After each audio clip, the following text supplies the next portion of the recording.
They said I must look formal, and really, unless it's a wedding or a funeral, this is the best I can give.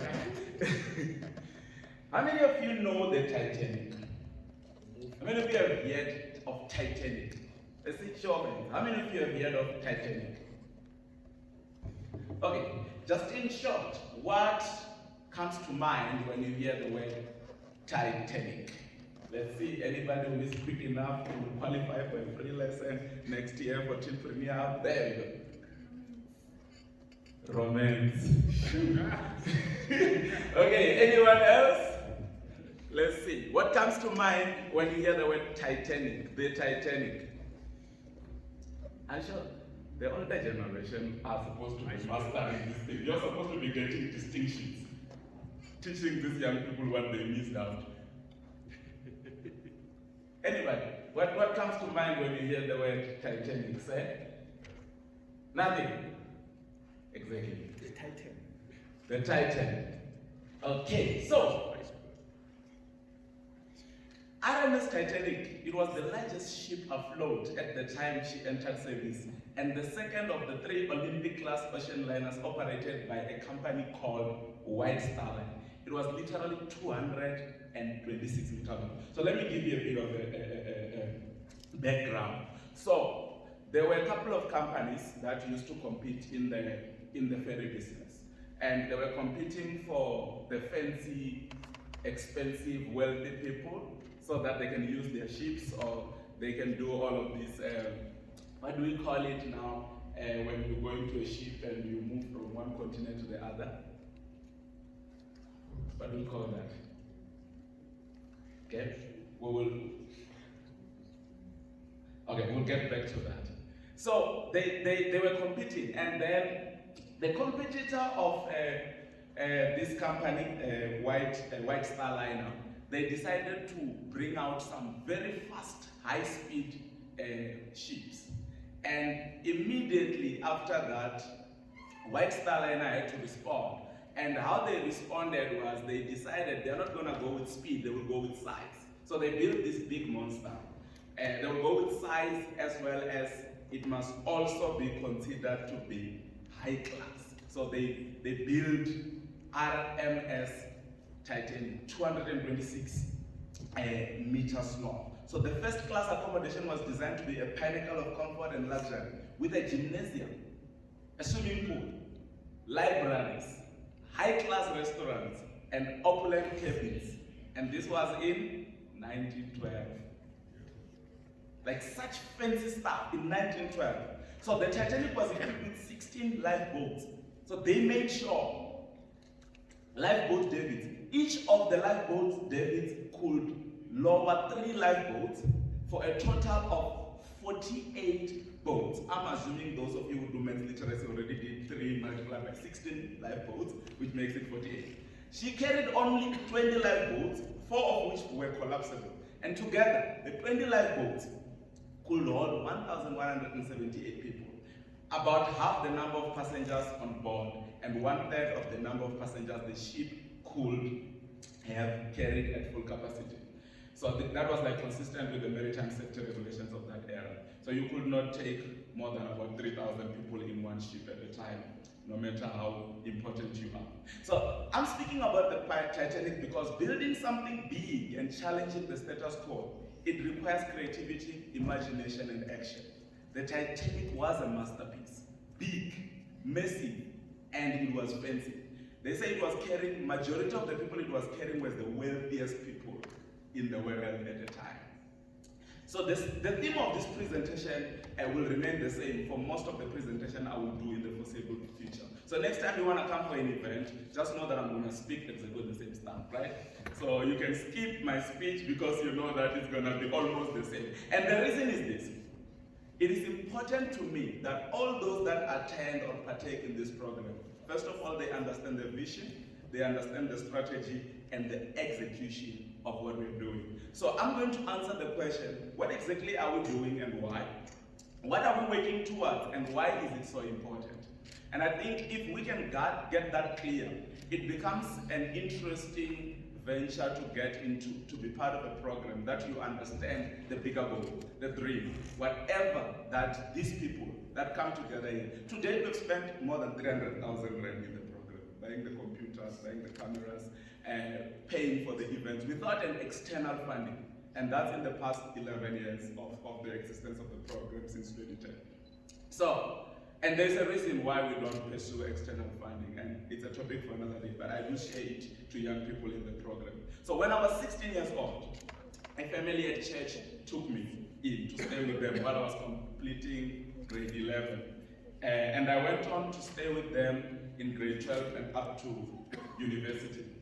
So that exposed me to something very interesting, because having never lived with both my parents and only having to know my dad when I was 13 years old, for me it was really, really a change in the trajectory of my life, to live with a family where both parents are available. I could see the dynamics of how, you know, a half-functional family at least should look like. Nothing is ever 100%, but I had a glimpse of how a functional family with two parents on board, and one of which was highly educated. He was a teacher and he worked for SARS, Mr. Magananisa, and he carried a mini library in his house. So, by a few adjustments in my life, and maybe a lot of adjustments in that family's life to accommodate another stranger in the house, they probably changed the trajectory of my life, and maybe even yours.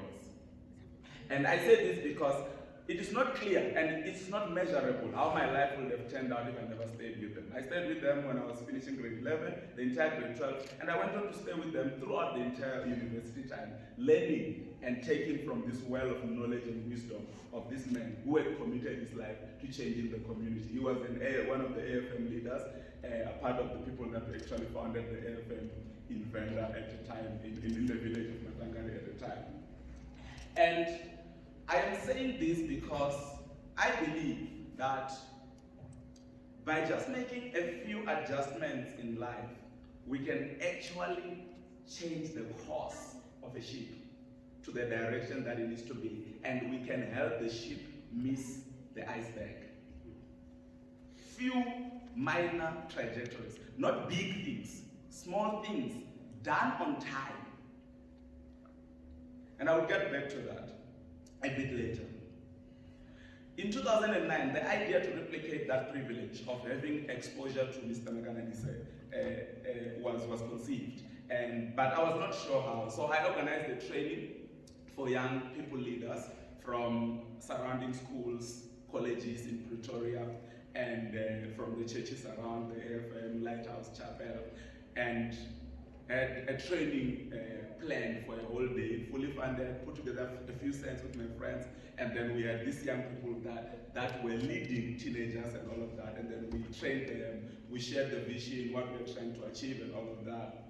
And following that, then we decided that we needed a Teenagers Empowerment Program. So 2010, we launched the first Teenagers Empowerment Program, and we took about plus or minus 42 young people from Johannesburg, went into 2 taxis, one 22-seater and one 15-seater. So it was overloaded, thank you very much. And for Masishalisane. And then they went to Pretoria, and the event was attended by plus or minus 80 young people, some in Sunnyside, Pretoria, and some coming from Johannesburg. And that was the first Teenagers Empowerment Program.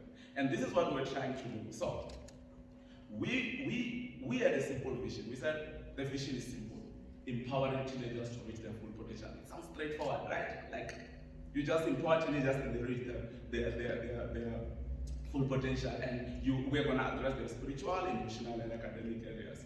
So what we were trying to duplicate was to expose young people to people who look like them, had the same or worse backgrounds than they do, but have thrived beyond challenges. That mission informed the decision to invite only a particular breed of speakers. So we will decide that we are going to invite someone who has gone through a challenging background, but is thriving through the background towards great heights, so that each and every young person. So there is a thing that I believe about an environment.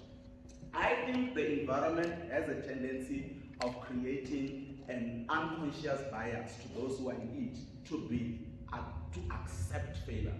So if you grow up or you are closer to an environment whereby people they want to succeed, you get an unconscious bias towards success. But you grow up in an environment where everything just seems to be failing. By default, you are more likely to be comfortable in failure than you are in success. So we wanted to change the environment. We understood that the environment here in Hillbrow, Berea, Yeoville, can create a bias towards failure. So it will be much easier for someone to decide not to continue with school if they are surrounded by people who are not studying. It will be much easier for people to be comfortable with lack or with poverty if they are around people that are poor.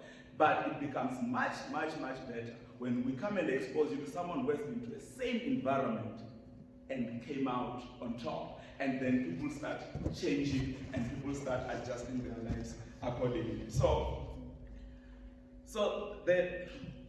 in 2017, like 7 years later, we presented Vision 2020. We had no idea COVID was coming.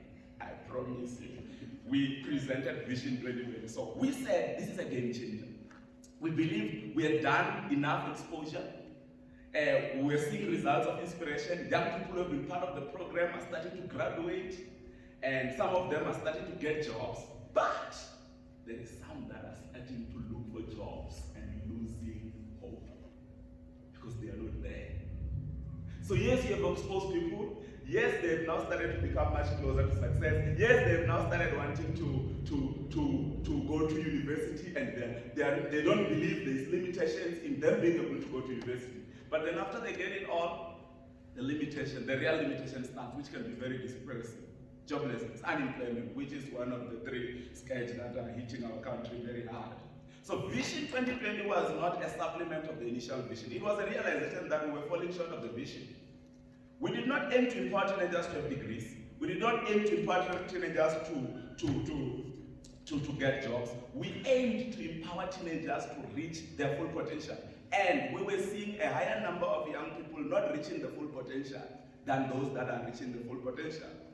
So, and the very challenging pill to swallow was that a realization that teenagers won't reach their full potential if they start being economically active when they're adults. Yes, they might finish school, get degrees, get a job, children, and die. And is that how we define full potential? So Vision 2020 was to dispel the myth that young people are too immature and fragile to be responsible and economically active, and expose them to a different world altogether.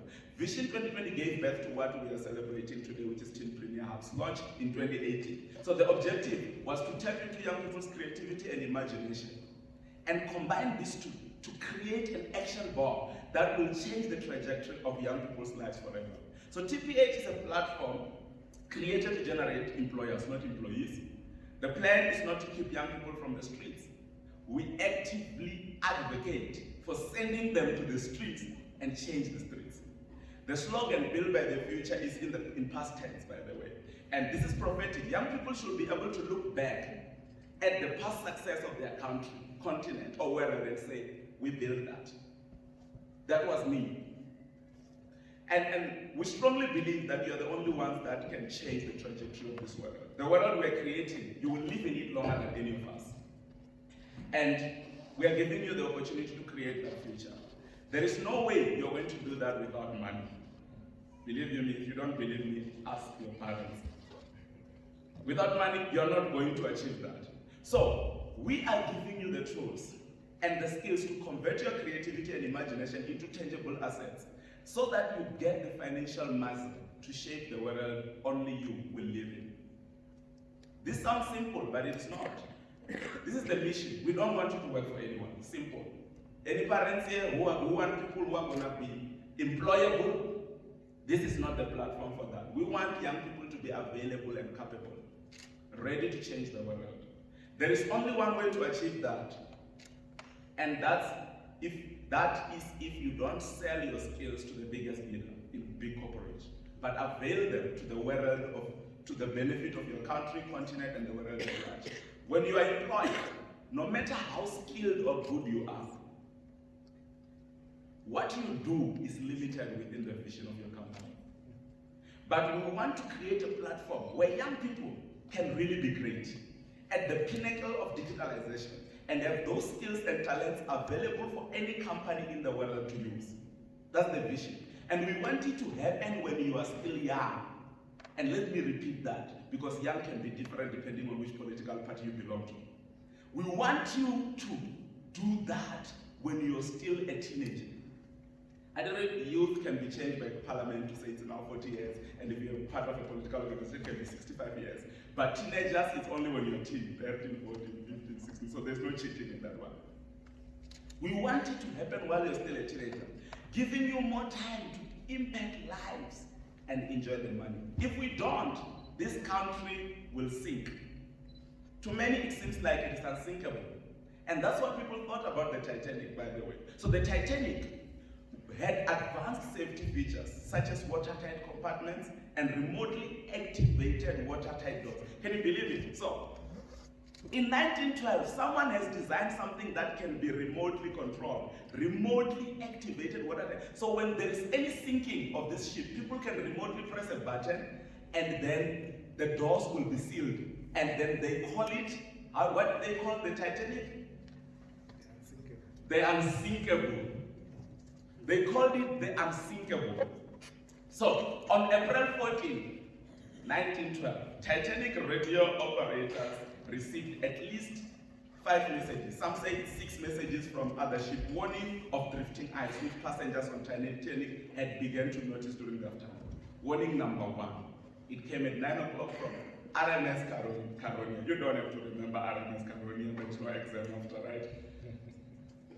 Then they reported bergs, growlers, and filled ice. Captain Smith, John Smith, who was the captain of the Titanic, they used to call him the captain of the rich, or the captain of the wealthy, because most of the ships that he had ferried were boarded by rich people. He acknowledged that message received. At 1342, I want you to check the time, by the way. The first time that they're getting a notice is 9 a.m. You will see what time the Titanic sinks. 9 a.m. they received the first message warning. Second, 1342, RMS Ballistic relayed a report from the Greek ship Athenia that she had been passing iceberg and large quantities of filled ice. At 1345, 3 minutes later, a German ship, SS America, I don't know why SS America is German, which was a short distance to the south, reported she had passed 2 large icebergs. This message never reached Captain Smith or the other officers on the Titanic bridge. SS California at 1930 reports, there is 3 large bags. This is icebergs. At 2140, 12 hours later, 12 and a half hours later, the steamer Masaba, that sounds like African, the steamer Masaba, like Messiah as well, reported, we saw much heavy pack ice and great number large icebergs. English was a problem back then. Also filled ice, I'm quoting it as it is, also filled ice. This message too never left the Titanic's radio room. A final warning was received at 22:30, literally 13 and a half hours later, from operator Cyril Evans of California, which had halted for the night in an ice field from miles away. So they were stuck in the ice for the night. And Cyril Evans of California, he tells them that there is a big ice. We were halted. We have been compromised by this ice. But Phillips cut it off and signaled back. This is Phillips. I think Phillips is the guy who killed everybody. Phillips says, shut up, I'm working Cape Race. That's Phillips. As Titanic approached, you see, it says, although the crew was aware of the ice in the vicinity, they did not reduce the ship's speed. So the Titanic was meant to work at 44.7 kilometers per hour. That was fast. In 1912, I know some of you use 300, 220 kilometers per hour when you want to meet your savior. But 44.7 kilometers per hour. So it was, at that moment, it was riding at 41 kilometers per hour, which is like 3.7 kilometers per hour slower than its maximum speed. And despite 6 warnings, nobody reduced speed because it's unsinkable.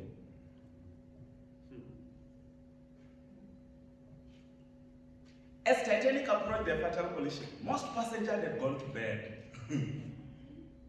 And command of the bridge had passed from Second Officer Charles Lightoner for First Officer William Malone. Lookouts Frederick Fleet and Reginald Lee were in the crow's nest, 29 meters above deck.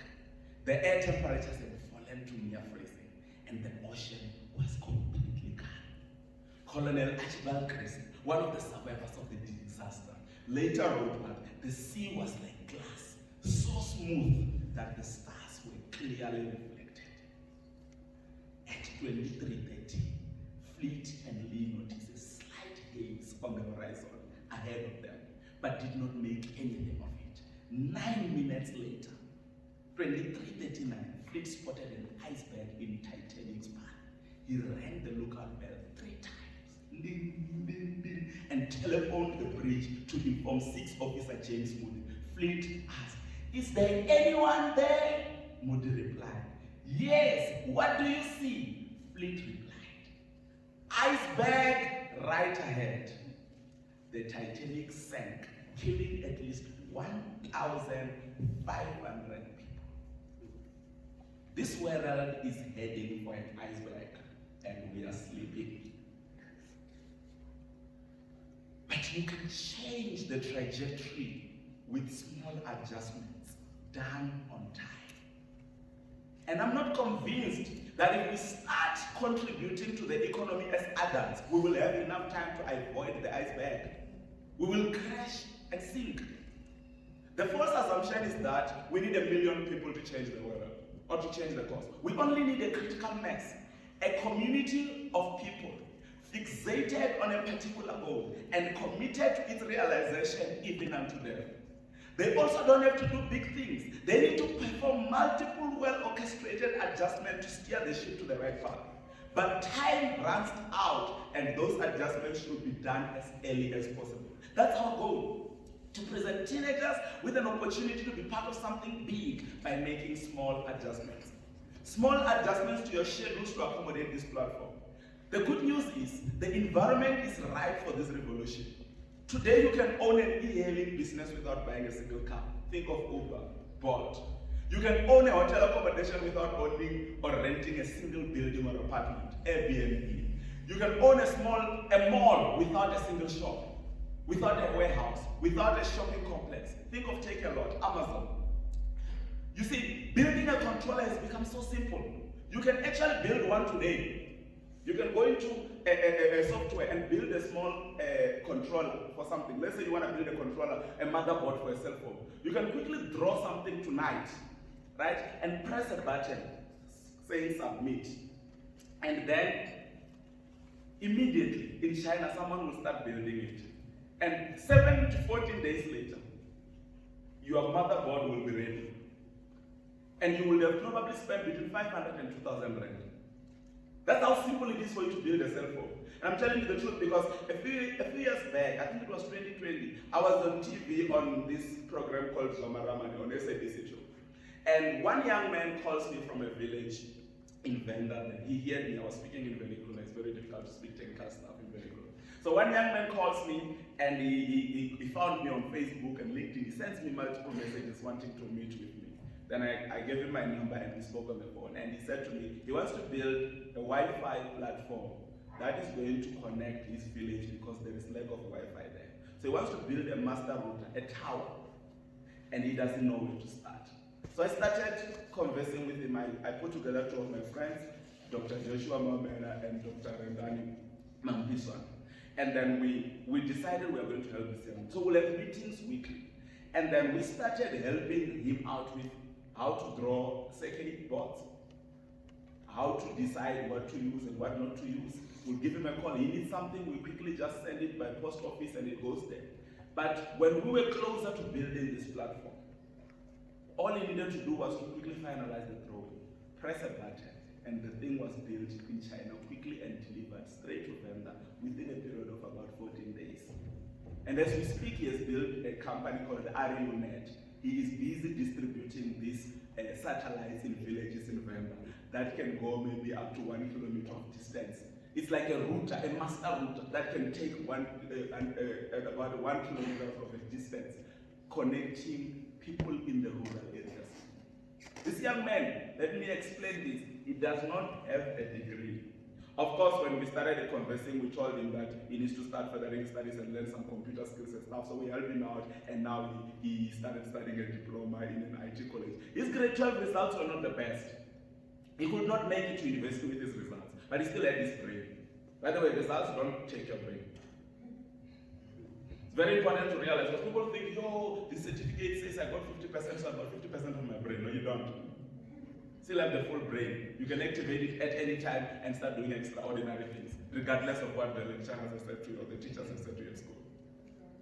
You see, so, and the only failure that exists, I was speaking with a guy on Thursday. He's an inventor. He says the only failure that actually exists is the failure to try, because with the internet, the whole world is your market. So on Wednesday, a young woman came to my office for assistance. She's building a product for maybe I should do, because she wants to patent the product. So she's building a product that she wanted to automate. She had already sold 60 of those units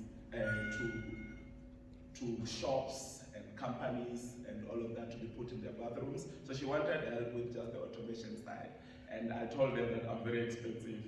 My hourly rate is very high, and she's like, no, she doesn't mind paying the invoice when she's trying to build their vision.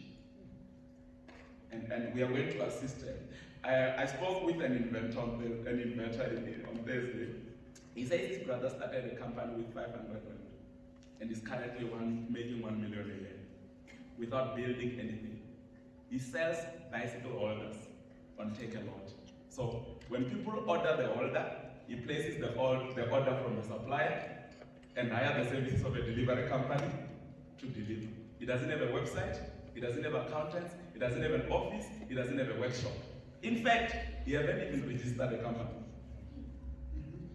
And he's making a lot of money. It is starting to look like you really need to work very hard to avoid the opportunities in front of you so that you can fail.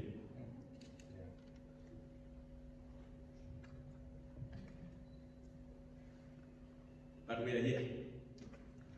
We want to help you. We want to build you. We want to present you with the opportunities. I don't plan to make a single cent from the program, and I've made that clear. We want to turn TeenpreneurHub into a business. But it must be a business that creates a platform that me, together with many other businesses, can come and have the skills. And I say this to the leaders that, you see, there's one thing that I can do is to make young people absorb what we're trying to give to them. But one thing that I can guarantee you is, in my career, I've built enough networks so that the skills that we are teaching you and the opportunities that we are creating around you can be utilized. There is so much out there. If you learn how to build a website, I'm telling you now, I can, within a period of 3 months, get you people to build 100 websites. Because you know how to build them, and then you can make the money directly. If it's photography, I think we have got a good example, because TeenpreneurHub was taking photos of very good people out there, some big people out there that young people were taking photos of. I think I'm going to leave that to the media to give the feedback on. But I want to congratulate those who graduated, the hard work and the passion that you gave this year. I'm told, I used to come at least maybe once a month here, but I'm told that this is the most or the best group ever in terms of attendance, in terms of commitment, in terms of passion. I think we can give them a hand.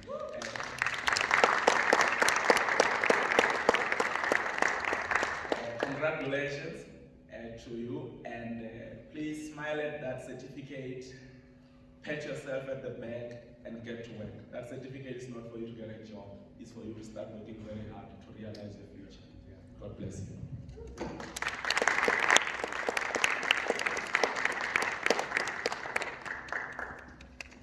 I want to give it up for Mr. Mashudu.